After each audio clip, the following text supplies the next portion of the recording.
Good morning. आज आपण या प्रकारचे राहिलेले गणित अभ्यासणार आहोत। याच्यामध्ये आपण उदाहरण क्रमांक 9 पर्यंत आलो होतो। 10वं उदाहरण पहा, थोडंसं मोठं आहे पण सोपं आहे। यामध्ये एक जीवा दिलेली आहे, त्याचं नाव ए बी आहे। केंद्र दिलेलं आहे, त्याचं नाव पी आहे। पी ए आणि पी बी या त्रिज्या आहेत आणि इथे एक लंब, हे जे अंतर आहे जीवेचं केंद्रापासूनचं अंतर 4 दिलेलं आहे। मी गणित वाचतो पहा आणि याला रेखांकित केलेलं आहे। हा जो रेखांकित केलेला भाग आहे, पाहिल्या मला असं लक्षात आलं, हा कोण आहे? वर्तुळखंड आहे, लघु वर्तुळखंड। म्हणजे मला लघु वर्तुळखंडाचे सूत्र आठवले पाहिजे। पहिलं सूत्र आहे बघा, वर्तुळ पाकळीचे क्षेत्रफळ वजा त्रिकोणाचे क्षेत्रफळ। पाकळीचे, ही पाकळी बघा पूर्ण, पी डॅश, पी चा डॅश ए, इथे एक्स नाव घेतो, ए एक्स बी ही पाकळी आहे, इथं क्षेत्रफळ आणि त्रिकोणाचं क्षेत्रफळ। आता पाकळीचं क्षेत्रफळ काढायचं असेल तर इथे तुम्हाला थिटा दिलेला नाहीये, थिटा लागेल, आर आहे माहिती। त्रिकोणाचं काढायचं असेल तर थिटा जर काढला तर आपण 1/2 आर वर्ग साइन थिटा आहे आपल्याकडे सूत्र, पण इथे उंची माहिती आहे आपल्याला, फक्त पाया म्हणजे ए बी काढायचा, म्हणजे त्रिकोणाचं क्षेत्रफळ 1/2 पाया गुणिले उंचीने आपण काढू शकतो। किंवा मोठं सूत्र आहे आर वर्ग कंसात पाय थिटा, आपण पाय थिटा छेद 360 वजा साइन थिटा छेद 2, ते सूत्र सुद्धा वापरता येतं, पण या गणितात ते वापरता येत नाही का, ते मी पुढे सांगतो। आता या ठिकाणी पी हा वर्तुळाचं केंद्र असून ए बी ही जीवा आहे, पी ए बरोबर 8 म्हणजे पी बी बरोबर सुद्धा 8 ना। पुढे जीवा A B, he Jiva A B वर्तुळ केंद्रापासून 4 सेंटीमीटर अंतरावर आहे। जीवेचं केंद्रापासूनचं अंतर दिलंय, हे अंतर आहे ना, जीवेचं अंतर म्हणजे इथं लंब असलं पाहिजे, मग इथं एम नाव देतो, म्हणजेच याचा अर्थ पी एम बरोबर 4 सेमी। लगेच पी एम लंब ए बी, वर्तुळ केंद्रातून जीवेवर टाकलेला लंब जीवेला दुभागतो, म्हणून ए एम बरोबर एम बी बरोबर 1/2 ए बी। वर्तुळ केंद्रातून जीवेवर टाकलेला लंब जीवेस दुभागतो, केंद्रातून जीवेवर टाकलेला लंब जीवेस दुभागतो, हे वापरलं आणि याला नंबर 1 म्हटलं, हे लिहून ठेवलं फक्त, हा बरोबर 1/2। आणखी मी जर निरीक्षण केलं तर हे बघा, या त्रिकोणामध्ये त्रिकोण पी ए एम मध्ये माझ्या असं लक्षात आलं, हा काटकोन त्रिकोण आहे, हा कर्ण आहे, कर्ण काटकोनासमोरची बाजू, आणि ही बाजू जी आहे 4 ही कर्णाच्या निम्मी आहे। मग कोणती बाजू कर्णाची निम्मी असते? करेक्ट, 30 अंश कोणासमोरची, म्हणजे ही बाजू आहे 30 अंश कोणासमोरची, म्हणजे हा कोण 30 अंश असतो। 30, 60, 90 च्या प्रमेयाच्या व्यत्यासाने बघा, त्रिकोण पीएम मध्ये पीएम हा निम्मा आहे 1/2 कोणाच्या? पीएच्या, म्हणून 30 अंश, 60 अंश, 90 अंशाच्या प्रमेयाच्या व्यत्यासाने काय माप कोण? पीएम 30 अंश आणि कोण? एपीएम उरलेला कोण? का बरं? हा 30, हा 90, 30 90 म्हणजे हा किती असेल? 60। हा 60 आहे, हा 30 आहे, हा 90 आहे, त्याच प्रमाणे सेम असं तिकडं हा किती असेल? एमपीबी बरोबर 60 अंश असे किंवा आहे। बघा बरं, हा जो एपीबी केंद्रीय कोण कोण एपीबी बरोबर 60 अधिक 60 120 अंश,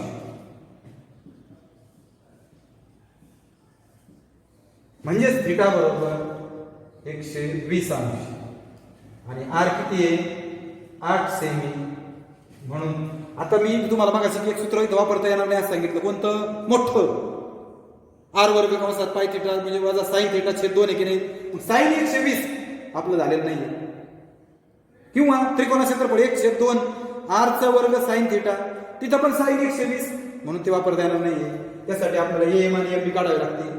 मग ही 60 कोणासमोरची बाजू एम, बघा बरं, एम बरोबर 60 कोणासमोरची बाजू 30 60 90 च्या प्रमेयाने 60 कोणासोबतची बाजू AM ही वर्गमुळात 3/2 गुणिले कर्ण असते 60 अंश कोना समोरील किंवा शॉर्टकट लिहितो कोसबा म्हणजे कोणा समोरील बाजू.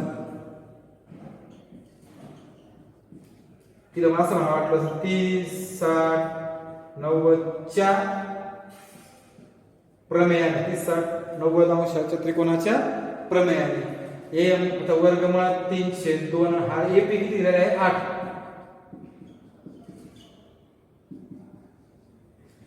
पण मी 1 नंबरला लिहून ठेवले बघा AM हा 1/2 AB आहे. AM बरोबर 1/2 AB 4 वर्गमुळात AM ची किंमत टाकली 4 वर्गमुळात 3 बरोबर 1/2 हा भागिले गुणिले होईल म्हणजे AB बरोबर 2 गुणिले 4 वर्गमुळात 3 म्हणजे 8 वर्गमुळात 3 ही AB मिळाली बघा सेमी. पुन्हा एकदा सांगतो काय काय केलं या ठिकाणी बघा हे अंतर दिलेले म्हणून PM लंब AB लिहिला लगेच केंद्रातून जीवेवर टाकलं लंब जीवेला दुभागातून म्हणून AM बरोबर MB बरोबर 1/2 AB लिहून ठेवलं. नंतर त्रिकोण PAM मध्ये PM हा 4 आहे हा 8 आहे म्हणून PM बरोबर 1/2 PA म्हणजेच 30 60 90 च्या प्रमेयाच्या व्यत्यासाने मापकोन PAM बरोबर 30 अंश हा 30 हा 90 म्हणून APM हा 60 अंश. त्याचप्रमाणे MPB सुद्धा किती 60 अंश. मग APB हा केंद्रीय कोन आहे बरोबर 60 अधिक 60 120 म्हणजे थिटा आला 120 R दिलाय 8. नंतर ह्या त्रिकोणामध्ये त्रिकोण PAM मध्ये 30 60 90 चा त्रिकोण म्हणून 30 60 90 च्या प्रमेयाने 60 कोणासोबतची बाजू AM बरोबर ही वर्गमुळात 3/2 गुणिले कर्ण AP असते 60 अंश कोणासोबत बाजू इथे टाकला 8 4 वर्गमुळात 3 हा आला AM बरोबर 1/2 AB किती वरून 1 वरून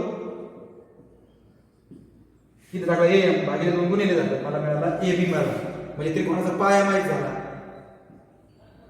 ही पाया आहे ही उंची आहे म्हणजे त्रिकोणाचं क्षेत्रफळ काढणं सोपं आहे. आणि पाकळीचं सुद्धा थिटा 60 आहे आणि R 8 आहे म्हणून वर्तुळ पाकळीचे क्षेत्रफळ बरोबर थिटा भागिले 360 पाय R वर्ग थिटा आला 120 भागिले 360 3.14 आणि R किती म्हणे R कुठे काढलाय R इथे लिहिलाय बघा 8 चा वर्ग 120/360 दशांश आकडून द्या आणि 8 बंद आल्या फक्त पॉईंट काढला फक्त 0 0 करा 12 3 36 3 ने भाग जात नाही 314 गुणिले 64 छेद 3 गुणिले 100 314 64 चा गुणाकार करा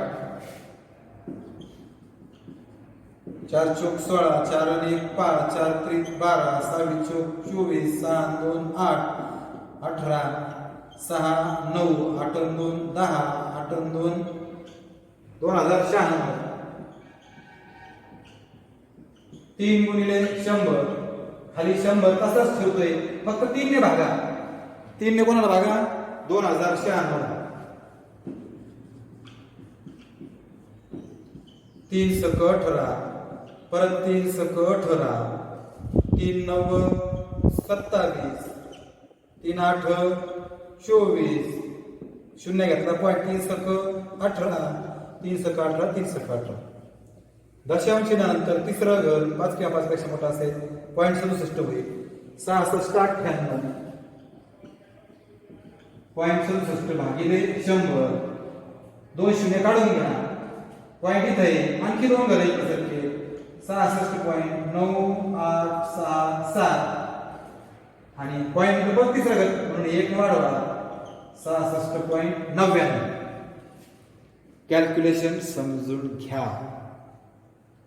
काहीच केलं नाही सूत्रात किमती भरल्यात दशांश चिन्ह काढले 0 0 गेला भाग 36 इथे भाग जात नाही म्हणून वरचं तसंच आहे बघा 3 14 8 8 64 हा 3 तसंच 100 वरच्या दोघांचा गुणाकार केला खालचं तसंच 2096 3 ने भागलं भागाकाराला भागिले 100 आता 2 शून्य काढून घ्यायचे म्हणजे आता दशांश आणखी 2 घन सरकेल आणि तिसरं घर 5 किंवा 5 पेक्षा मोठे म्हणजे 8 चा 9 होईल 66.99 हे झालं पाकळीचं. आता त्रिकोणाचं क्षेत्रफळ 1/2 पाया गुणिले 200 पाया किती AB आणि उंची कोण आहे PM. हे बी आता आली ना कुठेतरी बघा ती 8 वर्गमुळात 3 आणि PM 4 दिलेलं आहे. 4 चौक 16 वर्गमुळात 3 वर्गमुळात 3 म्हणजे 1.73. 16 त्रिक 48 16 7 112 आणि 4 116 16 11 27 चौरस सेमी. आता रेखांकित भागाचे क्षेत्रफळ किंवा छायांकित तुम्हाला विचारताना त्यांनी रेखांकितच म्हणले. रेखांकित भाग हा कोण आहे वर्तुळखंड आहे म्हणजे लघुवर्तुळखंड क्षेत्रफळ बरोबर वर्तुळ पाकळीचे क्षेत्रफळ वजा त्रिकोणाचे क्षेत्रफळ.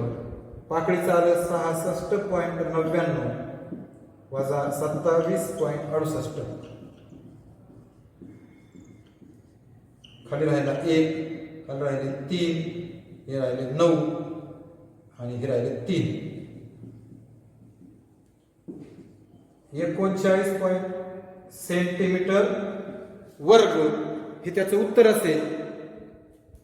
39 10वं गणित बघा अशा पद्धतीने मोठं गणित होतं पण सोपं होतं. आपण जाऊयात आता पुढच्या गणिताकडे. 11वं गणित. 11वं गणित जे आहे त्याची आपल्याला रिकाम्या जागा भरायच्या आहेत म्हणजे थोडक्यात आपली ती कृतीपत्रिका आहे. पुस्तकातली पद्धत आणि माझी पद्धत थोडासा बदल आहे. आधी मी माझ्या पद्धतीने जसं काही कृतीपत्रिका नाही असं समजून आपण ते सोडूया नंतर आपण पुस्तकाच्या पद्धतीने सोडूया.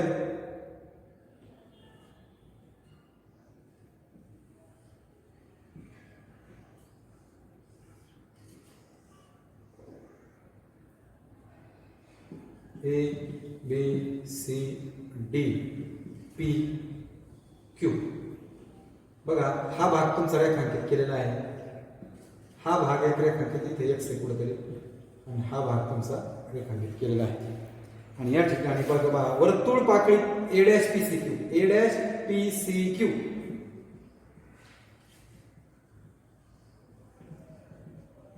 ओके. मध्ये ह्या आता ह्या अशी बघा पाकळी म्हणजे हा वर्तुळ आहे बरोबर का. चौकोन ABCD हा चौरस आहे. ABCD हा चौरस आहे म्हणजे याच्या चारही बाजू सारख्या आणि प्रत्येक कोण काटकोन बरं का बरोबर. म्हणजे इथून AB बरोबर AD बरोबर BC बरोबर CD चारही बाजू सारख्या. C''BXD पुढे C''BXD तुम्हाला अशी पाकळी दिसते का हे बघ ही C''BXD ही पाकळी दिसते का. हिचा कोण काटकोन आहे बघा आणि ही जी बाजू आहे ही बाजू कोणाची आहे ही BC बाजू चौरसाची आहे म्हणजे चौरसाची बाजू ही त्याची त्रिज्या आहे. वर्तुळ पाकळी त्रिज्या 20 आहे बघा इथे 20 दिली आहे. त्या पाकळीची बाजू दिली 20 म्हणजे ही 20 म्हणजे ही 20 म्हणजे ही 20 हा म्हणजे चौरसाची बाजू 20 आहे. तर रेखांकित भागाचे क्षेत्रफळ काढण्यासाठी कृती पूर्ण करा. आता बघा बरं का ही मोठी वर्तुळ पाकळी आहे ना यातून वर्तुळ पाकळी A'PCD चे क्षेत्रफळ वजा वर्तुळ पाकळी C''BXD चे क्षेत्रफळ केलं तर रेखांकित भागाचे क्षेत्रफळ मिळेल. कळलं नसतं नाही कळलं बघा ना मोठी पाकळी आहे ना A''PCQ वर्तुळ पाकळी A''PCQ चे क्षेत्रफळ वजा वर्तुळ पाकळी C''BXD वर्तुळ पाकळी C''BXD चे क्षेत्रफळ. मोठ्या पाकळीतून छोटी पाकळी काढून घेतली बरोबर रेखांकित भाग मिळतो. हे साधं सोपं सूत्र आहे पण पुस्तकात त्यांनी वेगळ्या पद्धतीने केलेले. आधी आपण आपल्या पद्धतीने पाहूया. मग आता मला मोठी वर्तुळ पाकळी बघा बरं. मला जर मोठ्या वर्तुळ पाकळी क्षेत्रफळ काढायचं असेल हे असं वर्तुळ आहे बघा इथून केंद्रापासून हे अंतर केंद्रापासून हे अंतर इथून इतकं माहिती आहे 20 पण हे ना माहिती ही त्रिज्या असते ना AQ AP AC हा ही त्रिज्या असेल की नाही म्हणजे आपल्याला AC काढावं लागेल. AC हा चौरसाचा कर्ण आहे आणि मोठ्या पाकळीची त्रिज्या आहे. कळलं का म्हणजे कर्ण काढावं लागेल म्हणजे त्रिज्या आणि प्रत्येक कोण काटकोन असतो. मग आता असं म्हणतो बघा कोण A बरोबर कोण B C बरोबर कोण D बरोबर 90 अंश चौरसाचा प्रत्येक कोण काटकोन आणि ए बी बरोबर बी सी बरोबर सी डी बरोबर ए डी बरोबर 20 सेमी. चौरसाच्या सर्व बाजू एकरूप. हे कळतंय ना? म्हणजे हा कोण झाला काटकोन. आता बीसी चौरसाची बाजू आहे, मग चौरसाची बाजू बरोबर 20 सेमी. मग चौरसाचा कर्ण बरोबर वर्गमुळात 2 गुणिले बाजू. हे सूत्र लक्षात ठेवा. चौरसाचं कर्ण काढण्याचं सूत्र आहे. याच्या किमती भरा फक्त वर्गमुळात 2 आणि बाजू 20. हा आला चौरसाचा कर्ण. हा कर्ण ही मोठ्या पाकळीची त्रिज्या आहे. चौरसाचा कर्ण बरोबर मोठ्या वर्तुळ पाकळीची त्रिज्या बरोबर 20 वर्गमुळात 2 म्हणजे आर आला 20 वर्गमुळात 2 सेमी. आणि थिटा किती आहे? 90 अंश. म्हणून वर्तुळ पाकळी A dash P C Q चे क्षेत्रफळ बरोबर सूत्र थिटा भागिले 360 पाय आर वर्ग. सूत्र माहिती आहे. सूत्र किमती थिटा 90 आहे. पायची किंमत 22/7 त्यांनी दिली आहे का? 3.14 घेतलेली त्यांनी. आणि आर चा वर्ग म्हणजे 20 वर्गमुळात 2 चा वर्ग. आर म्हणजे 20 वर्गमुळात 2 आहे. 90/360 314/100. फक्त पॉईंट काढून टाकला बघा. आणि 20 वर्गमुळात 2 आणि 20 दोनदा येते. जागा नाही आहे मला इथे. 90 भागिले 360 314 ला 100 ने भागा. 20 वर्गमुळात 2 20 वर्गमुळात 2 0 0 गेला. 9 चौक 36. 1 2 1 2 0 गेले. वरती काय राहिलं बघा 314 आणि वर्गमुळात बघा 314 आणि वर्गमुळात 2 वर्गमुळात 2 वर्गमुळात 4 म्हणजे 2 आणि भागिले 4.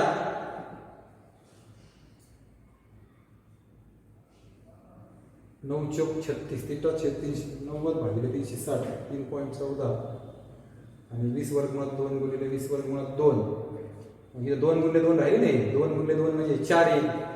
4 4 कॅन्सल. सेंटीमीटरचा वर्ग. आता वर्तुळ पाकळी छोटी वर्तुळ पाकळी जी ही आपली याची आर किती आहे? वर्तुळ पाकळी C dash B X D साठी आर किती आहे? 20 सेमी आणि थिटा 90 आहे.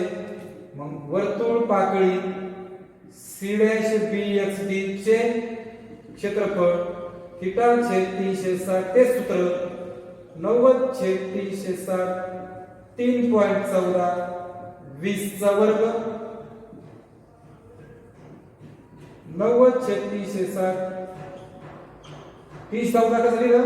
दशांश चिन्ह काढून टाकलं. 20 दोनदा 9 चौक 36 2 0 कॅन्सल. परत तो घोळ झालाय. काय घोळ झालाय बरं बघा बरं. हा ना हा बेदुने 4 लिहिलं आणि वर्गमुळात 2 गुणिले वर्गमुळात 2 म्हणजे वर्गमुळात 4.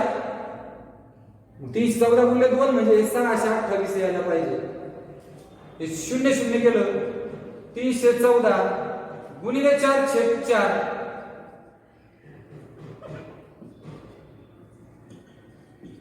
म्हणजे हा आला 628 हा आला 314. बरोबर आहे का? सेंटीमीटरचा वर्ग. आणि मी आधी सूत्र सांगितलं बघा. रेखांकित भागाचे क्षेत्रफळ बरोबर वर्तुळ पाकळी A dash B C Q चे क्षेत्रफळ वजा वर्तुळ पाकळी C dash B X D चे क्षेत्रफळ. आणि याला किमती भरा. पहिल्याचं आलं 628 आणि दुसऱ्याचं आलं 628 314 आणि दोघांची वजाबाकी 314 सेंटीमीटर वर्ग. शेवटी उत्तर आहे बघा त्यांचं. आता त्यांनी कसं केलंय ते पाहूया. पहा आकृतीत तुम्ही आता याच्यात बघा. चौरस एबीसीडी ची बाजू बघा. एबीसीडी ची बाजू बरोबर वर्तुळ पाकळी C dash B X D ची त्रिज्या आहे ती बरोबर 20 सेंटीमीटर पहिली चौकट. चौरसाचे क्षेत्रफळ बरोबर बाजूचा वर्ग 20 चा वर्ग 400. 2 रिकाम्या जागा आहेत बघा त्या. आता चौरसामध्ये बघा हे चौरस आहे ना. चौरसाचे क्षेत्रफळ वजा ही छोटी पाकळी वजा केली. चौरसाचं क्षेत्रफळ बरोबर वजा वर्तुळ पाकळी क्षेत्रफळ म्हणजे आतला रेखांकित भाग येईल. मग त्यांनी काय केलं, चौरसातील रेखांकित भागाचं क्षेत्रफळ बरोबर चौरसाचे क्षेत्रफळ वजा वर्तुळ पाकळी C'(BXD) चे क्षेत्रफळ म्हणजे असं येईल बघा. हे चौरसाचं क्षेत्रफळ 400 वजा असं आहे बघा पुढं 400 वजा θ/3 मूल्य पाया बरोबर 400 वजा 90/360 असं कर 400 वजा 314 मला असं वाटतं 86 येईल बघा. 86 ही चौकटी 86 कळलं. मोठ्या वर्तुळ पाकळीची त्रिज्या बघा ही म्हणजे चौरसाचा कर्ण बरोबर सूत्र आहे बघा वर्गमुळात 2 मूल्य बाजू वर्गमुळात 2 मूल्य 20 म्हणजे 20 वर्गमुळात 2. आता वर्तुळ पाकळी एड्याचे PCQ वर्तुळ पाकळी एड्याचे PCQ चे क्षेत्रफळ वजा चौरसाचे क्षेत्रफळ बरोबर चौरसा बाहेरील रेखांकित भागाचं क्षेत्रफळ अशी ती ओळ आहे.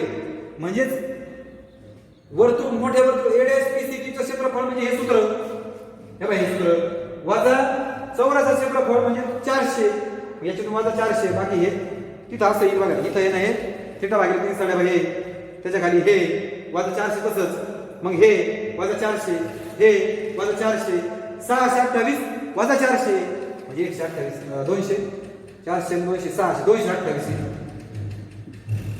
हे आलं 228 खाली आलं 86 आणि मग 1 2 तिघांची बेरीज हे दोघांची बेरीज 228 आणि 86 म्हणजे रेखांकित भागाचे क्षेत्रफळ बरोबर 228 अधिक 86 शेवटची ओळ बघा 86 अधिक 2 14 14 आणि 11 अशा पद्धतीने त्याचं उत्तर 314 आलेलं आहे. आपली पद्धत सोपी होती, पुस्तकातली पद्धत थोडीशी अवघड आहे. कळलं. आता त्यांनी कृतीपत्रिका दिल्यामुळे आपल्याला त्यांच्या पद्धतीने सोडावं लागेल. जर त्यांनी कृतीपत्रिका दिली नसती नुसतं सोडवायचं असतं तर आपली पद्धत अतिशय सोपी आहे. त्या पद्धतीने तुम्ही सोडवू शकता. शेवटच्या गणिताकडे जातोय आपण. 2 वर्तुळ आहेत बघा.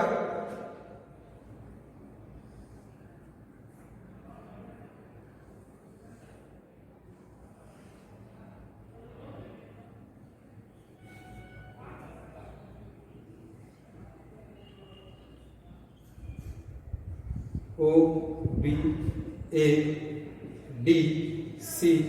इधर E इधर P इधर Q इथे E आहे इथे F असेल. आता बघा बरं का OP केंद्र वर्तुळामध्ये A बिंदू आंतरस्पर्श करतो. आंतरस्पर्श वर्तुळ आहे.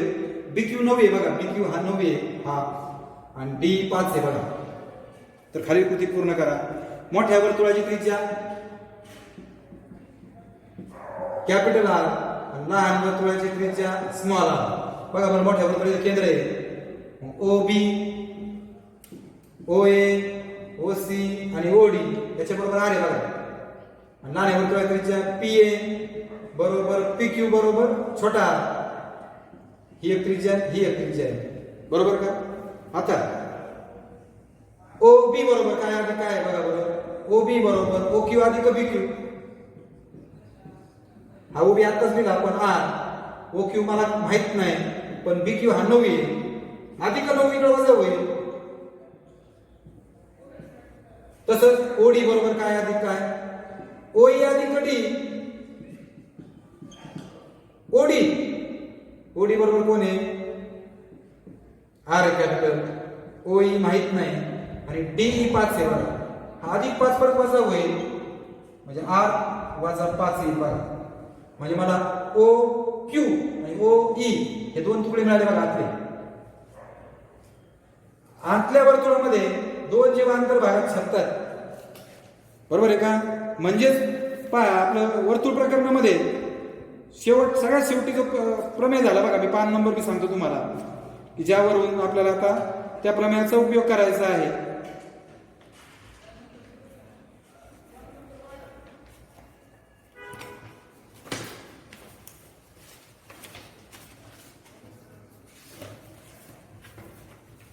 पान नंबर सगळ्यांनी 5 नंबर पहा. मी 5 नंबर सांगतोय त्यावरच आपल्याला काय वापरायचं आहे प्रमेय वापरायचा आहे.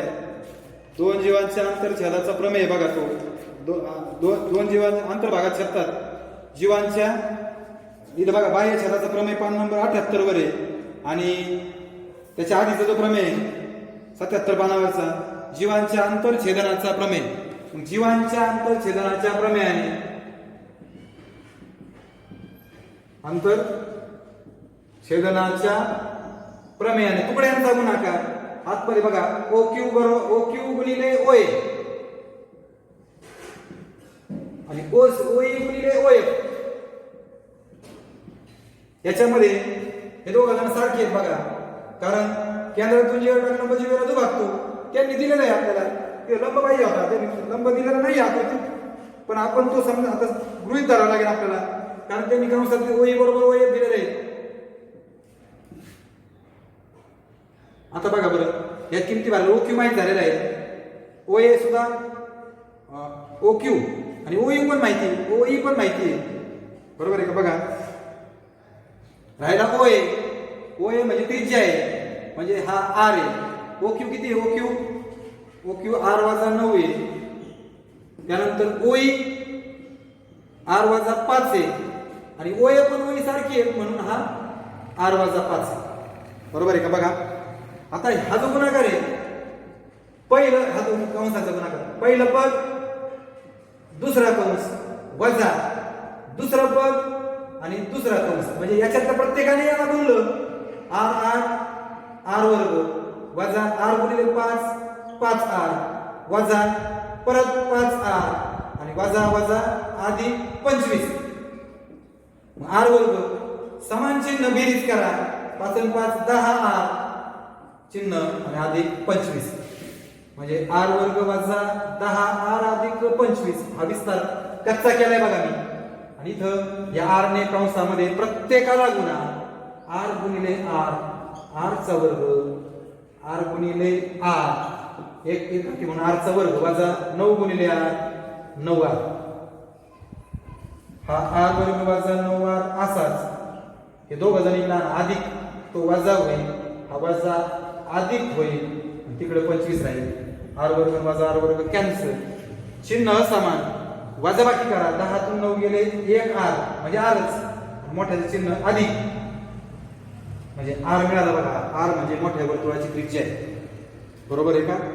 आता आपल्याला काढायची लहान वर्तुळाची त्रिज्या. आता OB बरोबर किंवा OQ R वजा 9 आहे OQ. आता जाऊ द्या, त्याच्यापेक्षा आपण असं करूया, हा जो AQ जो आहे हा व्यास आहे बघा, कुणाचा? लहान वर्तुळाचा व्यास. तिला लिहावं लागतं, लहान वर्तुळाचा व्यास OQ, त्याला D मानू. मग D बरोबर हा OQ बरोबर काय प्लस काय बघा बरं, AQ सांगा बरं. AQ कोण आहे? OQ अधिक OA, OA अधिक OQ. OA म्हणजे काय आहे? मोठा R आहे. OQ म्हणजे कोण आहे? R वजा 9 आहे. R अधिक R 2R वजा 9 झाले, हा 2 गुणिले आत्ताच R आपला 25 आला, गुणाकार करा म्हणजे D बरोबर 50 वजा 9, D बरोबर 41 आलं बघा. आणि D चं सूत्र काय आहे बघा बरं, D बरोबर 2R, 41 बरोबर 2R, 41 भागिले 2 म्हणजे 24.5 सॉरी 20.5 बघा बरं. 41 ला 2 ने भागा, 2 दुणे 4, 2 0 0 भरून घातला 0, 2 पंचे 10 म्हणजे R म्हणजे लहान वर्तुळाची त्रिज्या आहे आणि कॅपिटल R ही मोठ्या वर्तुळाची त्रिज्या आहे. आणि हेच या ठिकाणी आपल्याला काढायचं आहे. या ठिकाणी बघा सोपं गणित होतं एकदम, त्याची कृतीपत्रिका होती, विचारपूर्वक पहा, ऐका आणि पुन्हा एकदा न बघता सोडवायचा प्रयत्न करा. थोडंसं विचार केला, डोकं चालवलं तर ही खूप सोपी गणितं आहेत. एकही गणित असं नव्हतं की जे खूप अवघड होतं. यामध्ये पहिला प्रश्न राहिला बघा, जर वर्तुळाचा परिघ व वर्तुळाचे क्षेत्रफळ, बघा परिघ व वर्तुळाचे क्षेत्रफळ यांचा गुणोत्तर म्हणजे यांचा भागाकार 2/7 असेल तर वर्तुळाचा परिघ काढा म्हणतात ते. वर्तुळाचा परिघ काढा. परिघाचं सूत्र आहे 2πr, वर्तुळाचं क्षेत्रफळ πr वर्ग, बरोबर. फक्त सूत्र टाकले पाय पाय गेला आणि एक आर कॅन्सल झाला, वरचा एक आर खालचा एक खाली एक आर राहिला, 2/r तिरकस गुणाकार करून 2x7 2x r हा गुणिले 2 भागिले होईल, हा r 7 आला. पण परिघाचं सूत्र आहे c बरोबर 2πr बरोबर आहे का, 2/22/7 आणि r आता 7 आलाय. किती उत्तर आलं बघा, 44. म्हणजे आता त्यांनी पायची किंमत टाकलीच नाहीये. ठीक आहे, मग आपण काय करूया, सीचं सूत्र टाकलंच नाही त्याचा अर्थ आहे बघा, सी बरोबर वर्तुळाचे क्षेत्रफळ पाय r वर्ग 2/7 किंवा आपण इथपर्यंत आलो होतो, इथं 2 पाय आणि 7 संपलं, 14 पाय म्हणजे ए हे त्याचं उत्तर आहे. 44 सेमी लांबी असलेल्या वर्तुळ कंसाचं माप, लांबी म्हणजे 44 एल आणि थिटा किती आहे म्हणे 160 आणि परिघ काढायचं. परिघ याचं सूत्र माहिती आहे का तुम्हाला, थिटा छेद 360 गुणिले 2 पाय r. बघा परिघ बरं का, सी हा 160 आणि हा 44. 44 हा भागिले 7 गुणिले होईल आणि हा भागिले होईल, 0 0 घ्या, 4 चौक 16 4 9 36 आणि 11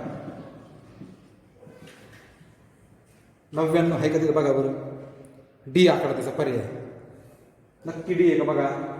थिटा 160च आहे ना, 160 भागिले 360 360 भागिले 160 0 0 गेले, 4 चौक 16 4 9 36 4 1 4 बरोबर आहे.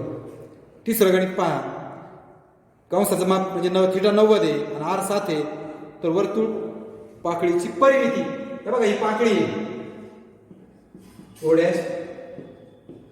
आता याची परिमिती कुठं गेली ध्यान करा तुम्हाला, वर्तुळ पाकळीची परिमिती बरोबर OA अधिक OB आणि कंस ASB ची लांबी म्हणजे L म्हणतो आपण त्याला, ही L 2 त्रिज्या म्हणजे R अधिक L 2r अधिक L हे त्याचं सूत्र आहे, बरोबर आहे का.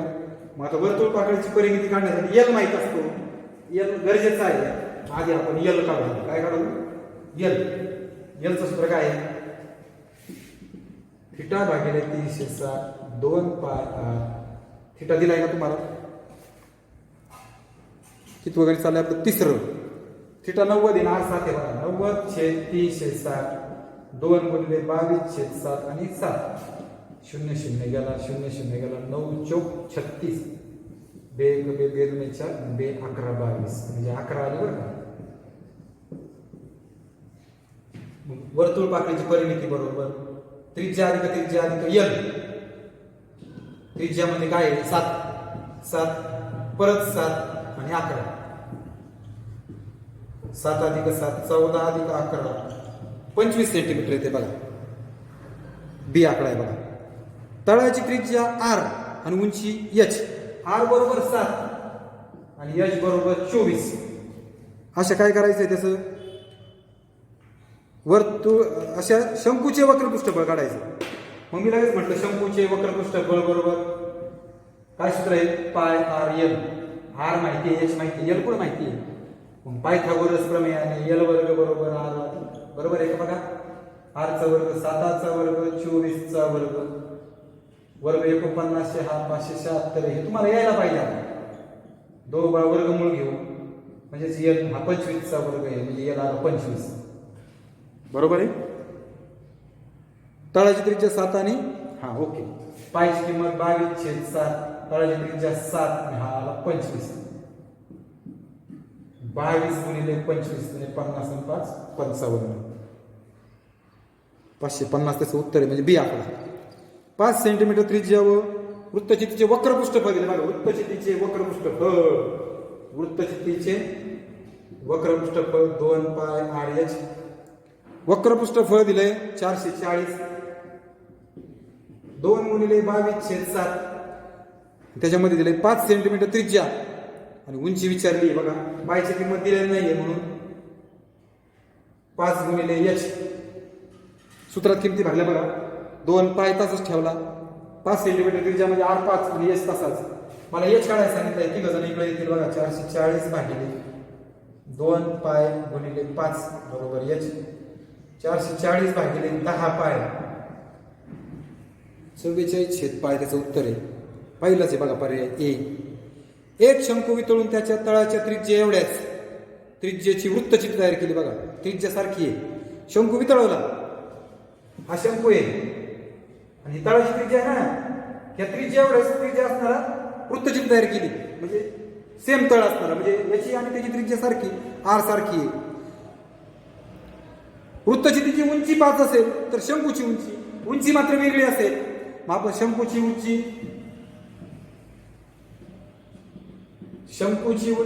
h1 आणि वृत्तचित्राची उंची h2.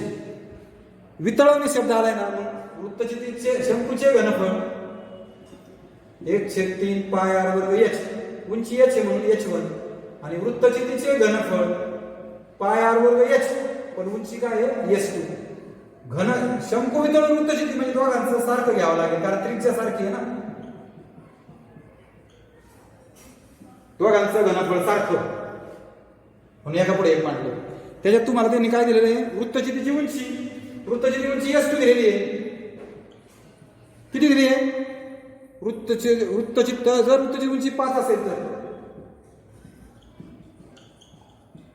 तर शंकूची उंची म्हणजे हा काढायचा आहे h1 बरोबर पाय r वर्ग गुणिले 5 भागिले, हा भागिले 3 वरती गुणिले होईल आणि हा पाय r वर्ग भागिले झाला, म्हणजे h1 वृत्तचित्राची उंची h1 म्हणजे शंकूची उंची 15 आहे. बघा तिथे 15 उत्तर असेल. ए हा पर्याय आहे.